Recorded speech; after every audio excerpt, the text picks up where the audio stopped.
Bonjour les confinés, j'espère que vous allez bien.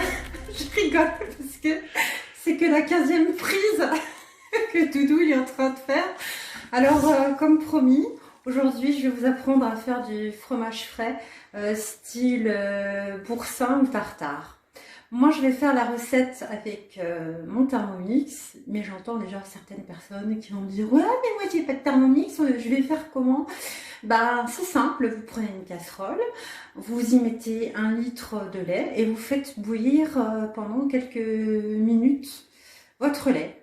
Et voilà, je vous expliquerai le reste au fur et à mesure de la réalisation de la recette.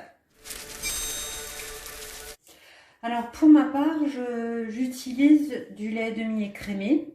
Bon, le fromage, je ne mange pas, surtout celui-ci, parce que le lait, j'ai des intolérances au lactose.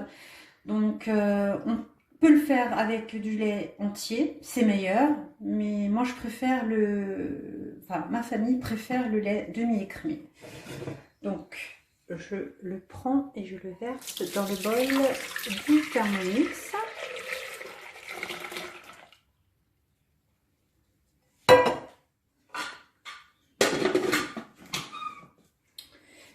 Je vais lancer sur 10 minutes, 100 degrés. Et hop, et à tout à l'heure. Voilà, les 10 minutes sont passées. Bon, alors faites très attention parce que c'est super chaud. Et on y rajoute le jus d'un citron bio si c'est possible. Normalement, le cahier, ah bah voilà, on remarque que ça commence à cailler. Alors, comme vous pouvez le constater, là, le lait, il est en train de cailler. Normalement, il faudrait de la gaze, mais j'en ai pas, donc système D, comme d'hab.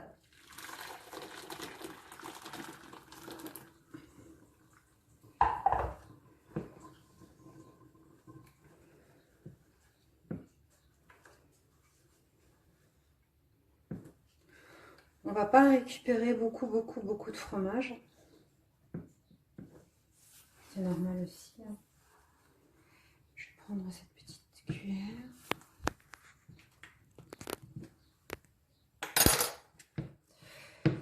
Si j'avais une gaze, ça serait mieux, mais ce n'est pas grave. On fait avec les moyens du bord.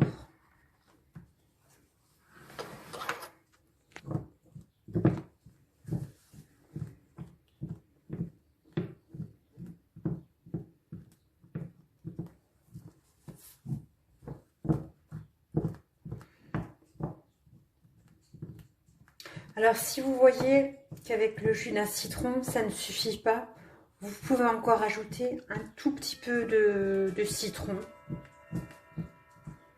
Quelques gouttes. Non, là, elle est presque bon.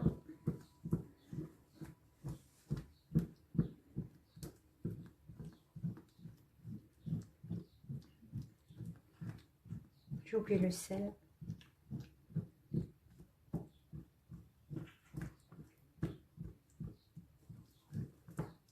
Oui, il est parfait là.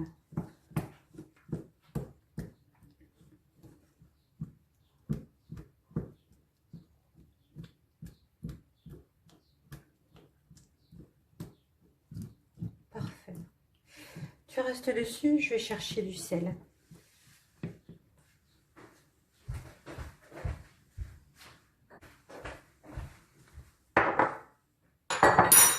Voilà, ouais, là il est parfait. Impeccable. Je suis contente.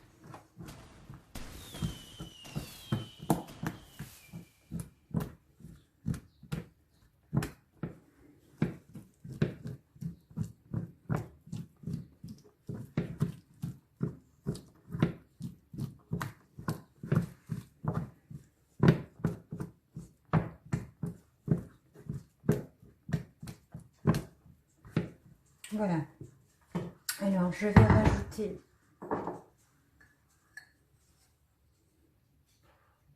va dire, l'équivalent, pardon, d'une petite... je vais pas mettre entier, parce que sinon, ça va peut-être trop salé. Un petit peu de poivre.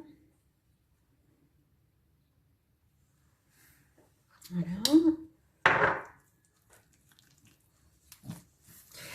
Et pour ma part, alors on peut rajouter une cuillère à soupe de crème fraîche épaisse. Moi, je vais rajouter du fromage frais pour lui donner un petit peu plus d'onctuosité. Je vais mélanger.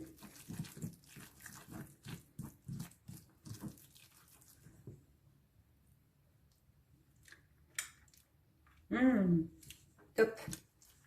Et je vais rajouter donc la ciboulette, l'ail des ours. Alors on peut mettre des noix hachées, on peut mettre de l'échalote, du persil, de l'estragon si on aime. Mais bon, l'estragon c'est quand même un goût, ça donne un goût particulier. Mais ciboulette et ail des ours, c'est sympa comme mélange. Voilà, le fromage est prêt. Maintenant, il n'y a plus qu'à mettre dans un petit bol et laisser quelques heures au frais. Je vous montrerai le résultat ce soir parce que j'ai fait du pain frais aussi, donc ça va être top. Ça peut être plus sympa avec la grande cuillère. Voilà.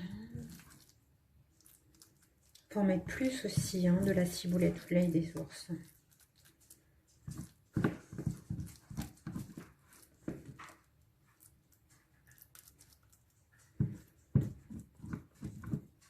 Et voilà, c'est pas plus compliqué que ça. Comme dit, pas besoin d'acheter de la présure. Moi, je l'ai toujours fait avec du jus de citron. Certaines personnes le font avec du vinaigre. Je n'ai jamais testé. Ça ne me parle pas. Voilà mon fromage frais aux fines herbes. Deuxième prise. Oh, je tenais, excusez-moi. Je vais essayer de garder mon calme. Je tenais juste à vous préciser que la ciboulette et l'ail des ours venaient du jardin. Que je fais du fromage frais et je rajoute du fromage frais industriel, c'est un non-sens. Mais parce que je l'ai fait parce que je n'avais pas de crème fraîche épaisse dans mon frigo. Et ça donne une petite onctuosité en plus parce que le fromage frais maison est un peu plus granuleux que celui du commerce. Voilà, c'est tout ce que je tenais à vous préciser. Bonne journée encore et restez bien chez vous. Ciao, ciao!